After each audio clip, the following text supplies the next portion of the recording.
రాబోయే ప్రపంచానికి నేను ఆ రోజున తెలియజేసిన దరిమిల రాష్ట్రం మొత్తం కూడా ఆ నారావారి సారా ఏ విధంగా బ్రాందీ షాపుల్లోకి వెళ్తా ఉంది, బ్రాందీ షాపుల నుంచి ప్రతి గ్రామంలో ఉన్న బెల్ట్ షాప్కి ఏ విధంగా వెళ్తా ఉంది, ఆ బెల్ట్ షాపుల ద్వారా ప్రతి గడపకి కూడా డోర్ డెలివరీ ఏ విధంగా జరుగుతూ ఉందనేది ఒక బాధ్యత గల పౌరుడిగా, ఒక బాధ్యత గల వ్యక్తిగా, ఒక బాధ్యత గల ప్రతిపక్ష పార్టీకి సంబంధించిన ఒక నాయకుడిగా ఆ రోజున రాష్ట్ర ప్రభుత్వాన్ని, చంద్రబాబు నాయుడిని, లోకేష్ని ప్రశ్నించా. ఆ ప్రశ్నించిన పరిస్థితుల్ని మీడియా మిత్రులందరూ కూడా సాక్షి ఆ రోజు. ఆ తర్వాత ఏ విధంగా ఈ కేసుని డైవర్షన్ పాలిటిక్స్ డైవర్ట్ చేయాలన్న రూపంలో చంద్రబాబు నాయుడు, లోకేష్, ఈ ప్రభుత్వంలో ఉన్న పెద్దలందరూ కూడా కలిసి ఇబ్రహీంపట్నంలో జరిగితే, ఇబ్రహీంపట్నంలో అద్దేపల్లి జనార్దన్ అతని సంబంధించిన వాళ్ళు చేస్తే, జోగి రమేష్ అనే వ్యక్తి ఇబ్రహీంపట్నం కదా, ఈ డైవర్షన్ తీసుకెళ్లి జోగి రమేష్ని ఈ కేసులో ఇరికించాలి అని చెప్పేసి 20 రోజులుగా కథ, screen play, direction, action Chandrababu Naidu, Lokesh అసలు ఇంతగా దిగజారిపోయి, అసలు ఇంతగా దిగజారుతారా మీరు? ఈ స్థాయిలో జోగి రమేష్ని బదనామా చేయాలా, వైఎస్ఆర్ కాంగ్రెస్ పార్టీ మీద నింద వెయ్యాలా,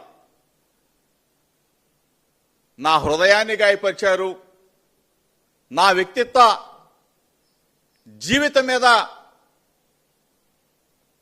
బురద జల్లే కార్యక్రమానికి ఈ ప్రభుత్వం శ్రీకారం చుట్టింది. చంద్రబాబు నాయుడు, లోకేష్ శ్రీకారం చుట్టారు. వెను వెంటనే పాత్రికేయుల సమక్షంలో రాష్ట్ర ప్రజలందరికీ చెప్పా, చంద్రబాబు నాయుడు నా హృదయాన్ని గాయపరిచాడు, నా వ్యక్తిత్వాన్ని దెబ్బతీశాడు, నేను దేనికైనా రెడీ, ఫస్ట్ సిబిఐ ఎంక్వైరీ కోరాం,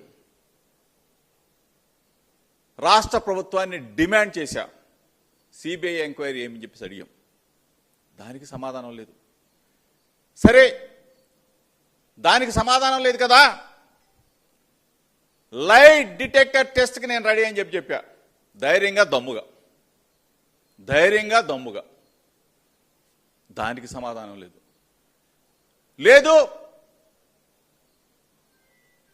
నా భార్యా బిడ్డలను తీసుకొని తిరుమల వెంకన్న సన్నిధికి వస్తా, చంద్రబాబు నాయుడు కుటుంబం, లోకేష్ కుటుంబం తిరుమల వెంకన్న సన్నిధి దగ్గరికి వచ్చి ప్రమాణం చేద్దామని చెప్పా.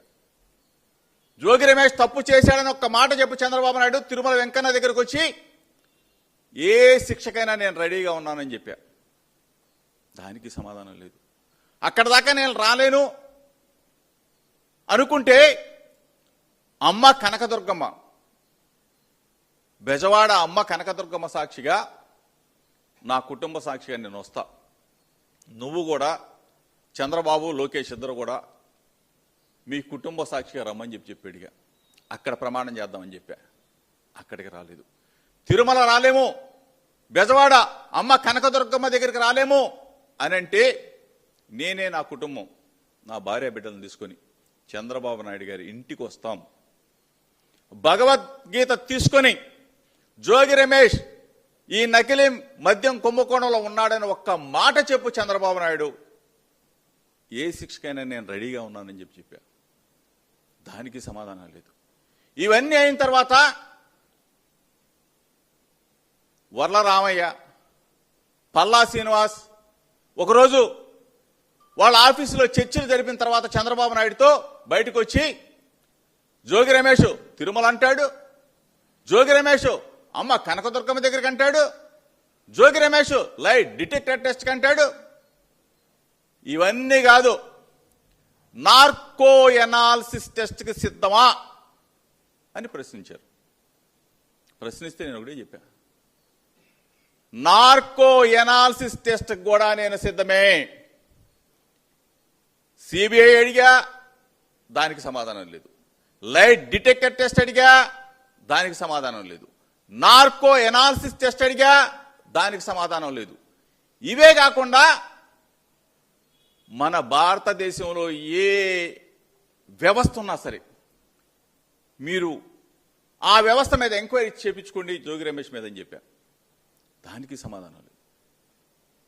ఇవన్నీ సమాధానం లేకపోతే నేను నా చిత్తశుద్ధిని, నా ఆత్మ పరిరక్షణ కోసం నా భార్య బిడ్డలను తీసుకొని కుటుంబ సమేతంగా అమ్మ కనకదుర్గమ్మ దగ్గరికి వెళ్ళి, అమ్మ కనకదుర్గమ్మని నేను పైన వేడుకొని, నా మీద బురద జల్లారు, నా వ్యక్తిత్వాన్ని కించపరిచారు, ఒక బడుగు బలహీన వర్గాల నన్ను కించపరిచారు అని చెప్పేసి ఆ రోజున అమ్మ కనకదుర్గమ్మ దగ్గరికి వెళ్ళి వేడుకొని మళ్ళీ పాదయాత్రక కింద దాకా వచ్చి నా భార్య బిడ్డలను సాక్షిగా ప్రమాణం చేశాను. ఇంత చిత్తశుద్ధిగా, ఇంత ఆత్మ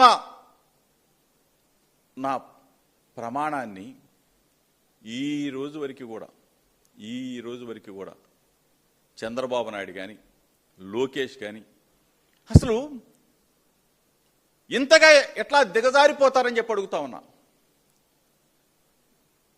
బాధ్యత గల ముఖ్యమంత్రి చట్టాన్ని తన చేతుల్లోకి తీసుకుంటాడా? వ్యవస్థ